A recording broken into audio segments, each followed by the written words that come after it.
दोस्तों स्वागत है आपका न्यूज निवारण टीवी पर। मैं मनोवर चौहान। इस वक्त हम पहुंचे हुए हैं इविज चौराहे पर और यहाँ डॉक्टर आशीष जैन है जो कि एक लैब चलाते हैं। इनके साथ बहुत बड़े स्तर पर फ्रॉड होने से बचा और यहाँ तक कि जो साइबर क्राइम अपराधी थे उन्होंने इनके तमाम मोबाइल, व्हाट्सएप और तमाम चीजें हैक कर ली और तमाम लोगों को मैसेज के माध्यम से पैसे मांगने की जो डिमांड थी वो भेज दी। लेकिन समय रहते और इनकी जागरूकता के चलते ये तो बच गए, लेकिन कुछ लोग साइबर अपराधियों के झांसे में आ गए और कुछ हजार रुपए उन्होंने लोगों से ले लिए। हालांकि इस पूरे मसले को लेकर मेरे साथ खुद डॉक्टर साहब मौजूद हैं। पहले एक छोटा सा परिचय ले लेते हैं और फिर बात करते हैं कि आखिर कैसे ये हुआ और कैसे इनकी जान बची और आप लोगों को आखिर क्या करना चाहिए। सर, सबसे पहले स्वागत है आपका न्यूज निवारण टीवी पर। अपना छोटा सा इंट्रोडक्शन दीजिए। मैं डॉक्टर आशीष जैन, मेरी आशीष पैथोलॉजी लैब ईवी चौपले पे है और मैं 23 साल से कैंसर की प्रैक्टिस करता हूँ।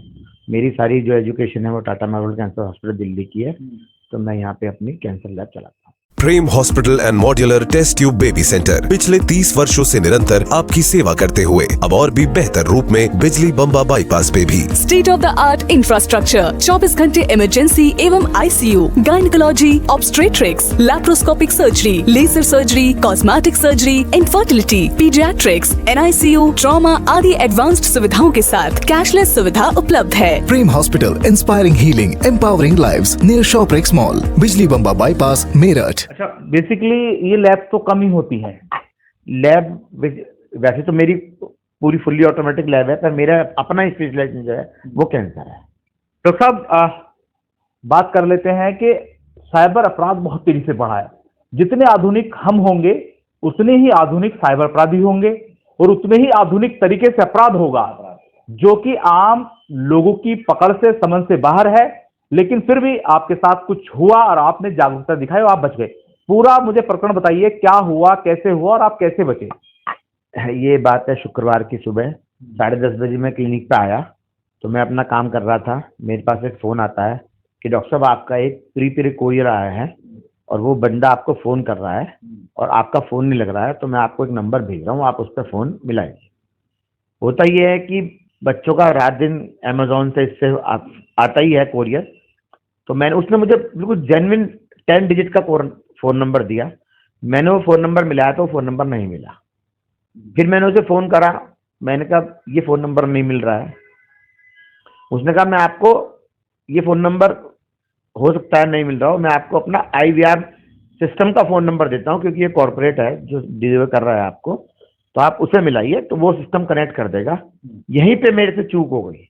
उसने मुझे नंबर भेजा, वो *12* अपना 10 डिजिट नंबर और बीच बाद में हैश। मैंने सब कुछ मिला के फिर हैश नहीं दबाया तो वो नंबर फिर कनेक्ट नहीं हुआ। फिर मैंने उसे फ़ोन किया तो उसने कहा कि नहीं डॉक्टर साहब आपको हैश भी दबाना है तभी वो IVR से कनेक्ट होगा।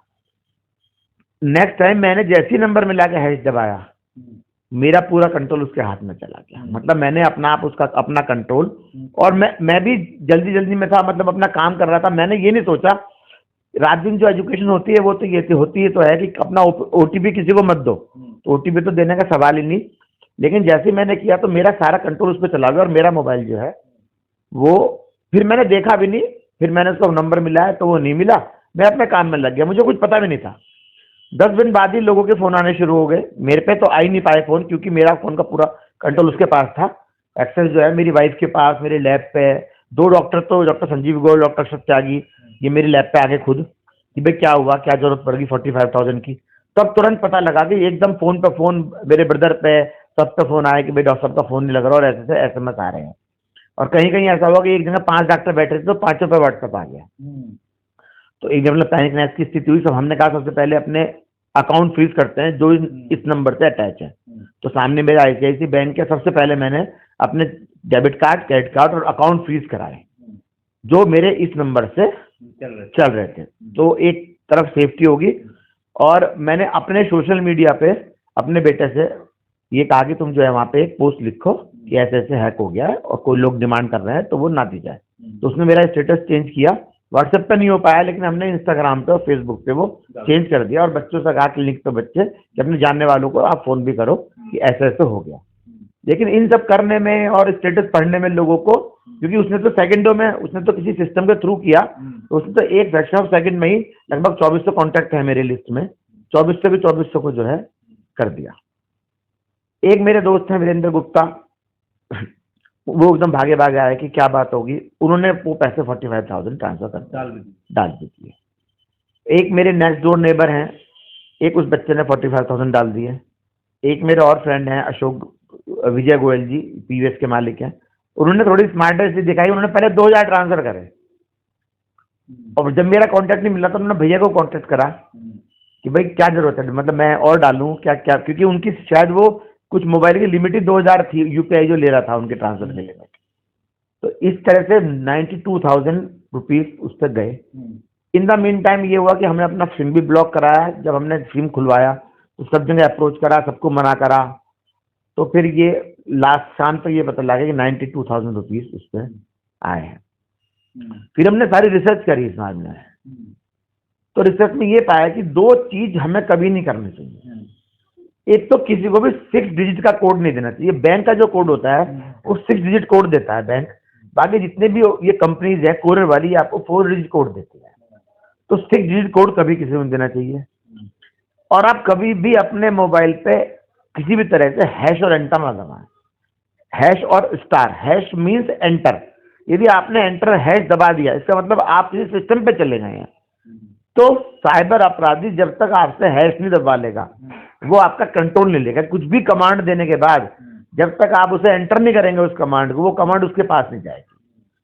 तो रात को सब कुछ देखा, लोगों से बात किया, मेरा खुद का बेटा जो है दिल्ली IIT से बीटेक कर रहा है, तो उसने बताया कि पापा यही गलती होगी आपसे कि आपने उसको हैश दबा के कमांड दे दिया। तो बस मैं तो यही कहता हूँ कि किसी तरह से किसी पे भी विश्वास न किया जाए।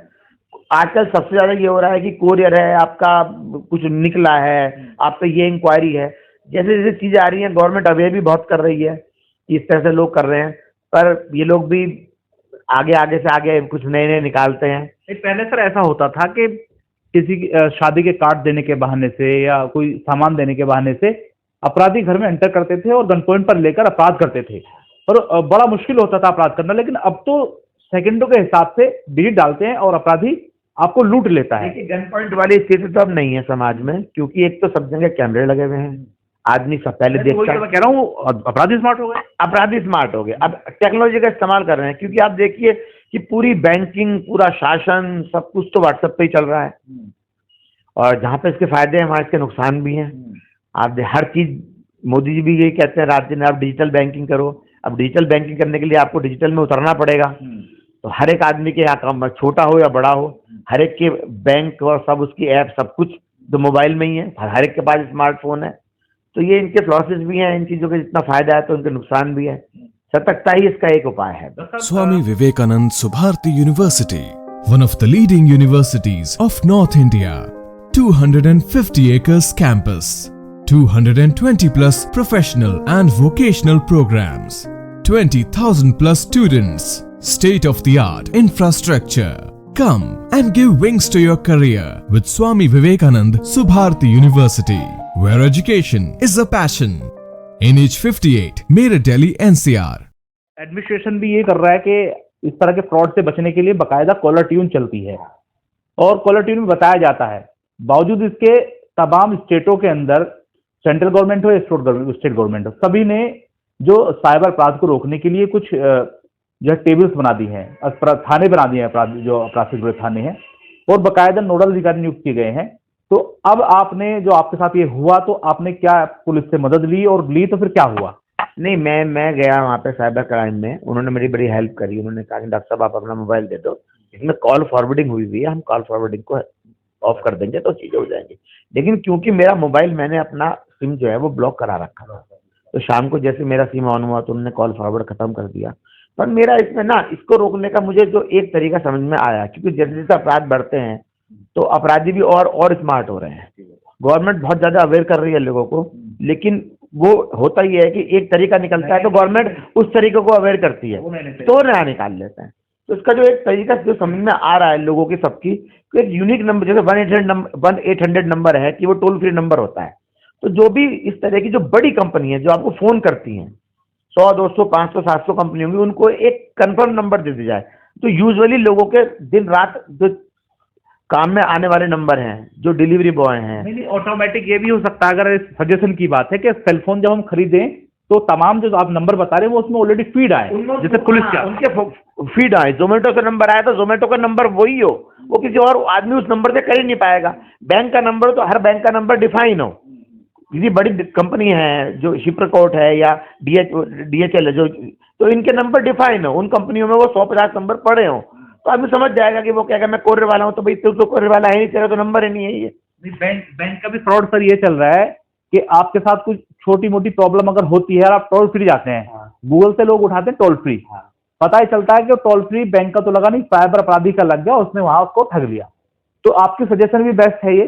और मुझे लगता है कि आप डॉक्टर हैं और जागरूक समाज से हैं और पूरा जो है जिला कहीं ना कहीं सेहत आपके ऊपर डिपेंड है, तो आप भी ये कह सकते हैं गवर्नमेंट से, जहां तक भी आपके अप्रोच है अधिकारियों से, कि भी ऐसा हो सकता है, अगर बेस्ट है।